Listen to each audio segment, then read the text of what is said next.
कृष्ण दोस्तों, स्वागत है आपका आदर्श धर्म सनातन धर्म YouTube चैनल के कथा कहानी प्रसंग में। आज की कथा में एक बूढ़े ब्राह्मण थे। वो रोज पीपल के पेड़ को जल चढ़ाया करते थे तथा माता लक्ष्मी का यह श्लोक पढ़ते थे। अंग हरे पुलक भूषण माश्रयांति भ्रगांगनैव मुकुला भरणं तमालम अंगीकृताखिलं विभूतिरपांगलीला अमांगल्यस्य दास्तु मम मंगल देवतायाः। अर्थात जैसे भरमरी अध खिले कुसुमों से अलंकृत तमाल तरु का आश्रय लेती है, उसी प्रकार जो प्रकाश श्री हरि के रोमांच से सुशोभित श्री अंगों पर निरंतर पड़ता रहता है तथा जिसमें संपूर्ण ऐश्वर्य का निवास है, संपूर्ण मंगलों की अधिष्ठात्री देवी भगवती महालक्ष्मी का वो कटाक्ष मेरे लिए मंगलदायी है। बूढ़े ब्राह्मण बहुत गरीब थे। उनके घर में कोई पुत्र नहीं था, किंतु उनके घर में ईश्वर ने एक से एक गुणवान पूरी 6 कन्याएं दी थी। उस जमाने में महिलाएं बाहर का कोई काम नहीं करती थी।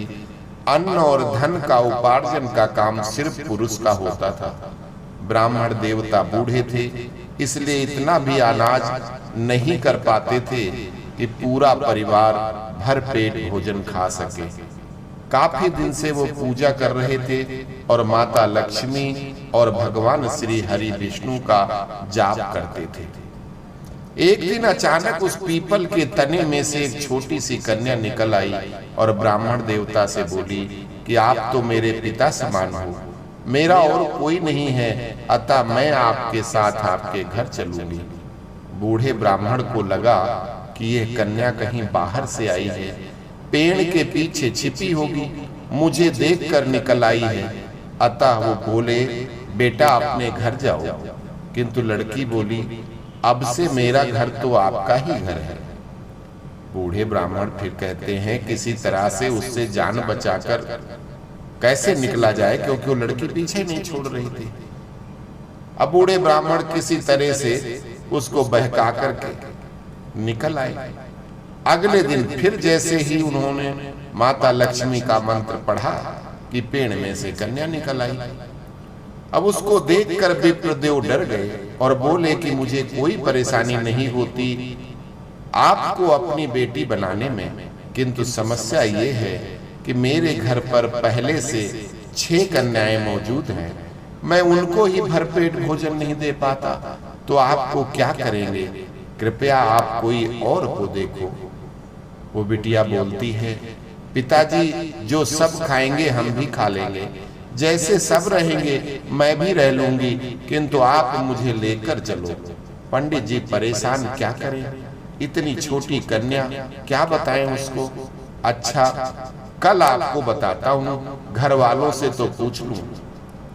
फिर बुढ़ऊ ने वहां मंत्र और जल चढ़ाना बंद करके अति दुखी हो अपने घर में बैठे रहते थे। फिर उनकी पंडिताइन ने पूछा क्या बात है पंडित जी, बड़े दुखी हो, क्या हो गया, आपके शकल पे 12 क्यों बजे हैं। पंडित जी ने सारी आप बीती बताई और लड़की पर दया भाव से रो पड़े कि अगर आज हमारे घर इतनी गुंजाइश होती, रोटी का भी जुगाड़ होता, तो उस सुंदर कन्या को मैं जरूर ले आता।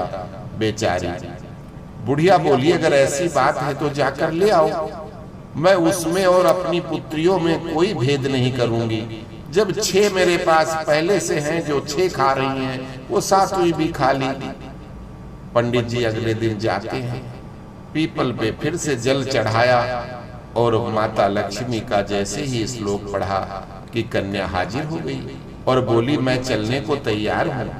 ब्राह्मण देव बोले कि चलो मैं तुमको लेने आया हूँ और तुम्हारी मम्मी ने बुलाया है। पंडित जी उसको अपने घर ले आए और फिर वो पूजा करवाने गए तो रोज से ज्यादा दक्षिणा अन्न आटा मिला। शाम को जब पंडितानी खाना बनाने के लिए आटा छान रही थी तो वो कन्या बोली, माँ लाओ छन्नी मुझे दे दो, मैं कर देती हूँ। माँ ने छन्नी दे दी तो वो छन्नी लेकर जैसे ही उसने परात में हिलाया कि जो वो तसला था परात आटे से भर गया। माँ खाना बनाने चली तो बेटी बोली कि मैं बनाऊंगी। माँ ने कहा, बेटी आप बहुत छोटी हो, आपके हाथ जल जाएंगे, ये काम तो बड़े ही करते हैं। देखो आपकी कोई बहन ये काम नहीं करती। किंतु लड़की नहीं मानी और रसोई घर में चली गई और उसने इस तरह के 56 व्यंजन बना डाले। आज बहुत दिनों के बाद सभी ब्राह्मण परिवार ने भर पेट भोजन किया था। इसके पहले तो आधा भोजन ही पाते थे, आधे पेट खा के सो जाते थे। रात हुई तो पंडिताइन का भाई आया और बोला कि दीदी मुझे भूख लगी है, कुछ खाने को दो। अब घर में तो सबको पता था कि खाना दोपहरी में खा चुके हैं, इसलिए अब कहां से आएगा। वो लड़की बोली, मैं बना कर लाती हूँ, और वो रसोई से 36 व्यंजन बना लाई। पंडिताइन ने बताया कि ये सब मेरी छोटी बेटी तेरी 7वीं भांजी कर रही है। भाई बोलता है कि दीदी 6 को तो मैं जानता हूँ, किंतु 7वीं कब से कहां से आ गई। पंडिताइन ने कहा कि वो तेरी पावनी भांजी है। अगले दिन शाम को बेटी बोलती है कि माँ चौका लगा के और चौके का दिया जला देना और मैं कोठे में सोऊंगी। पंडिताइन बोली, बेटी डर जाएगी, किंतु वो नहीं मानी और उसने रात में पूरे कोठे आंगन सोने चांदी धन संपत्ति से भर गए और उसी रात को वो घर से निकल पड़ी कहीं और जाने के लिए। तो पड़ोसी बूढ़े व्यक्ति ने टोक दिया, कहाँ जा रही हो बेटी इस समय। बेटी ने कहा कि मैं इनकी दरिद्रता दूर करने आई थी, वो काम करके जा रही हूँ। तो पड़ोसी ने कहा, कुछ मेरी भी गरीबी दूर कर दो। लड़की ने जब चारों तरफ देखा तो पड़ोसी का घर भी भर गया, धन ही धन हो गया उसके पास भी। सुबह सब उठे किंतु वो लड़की नहीं थी, सब परेशान। तो पड़ोसी ने बताया कि भाई साहब वो कोई लड़की नहीं थी, वो तो साक्षात जगत जननी माता लक्ष्मी थी, जो तुम्हारी दरिद्रता दूर करने आई थी और करके चली गई।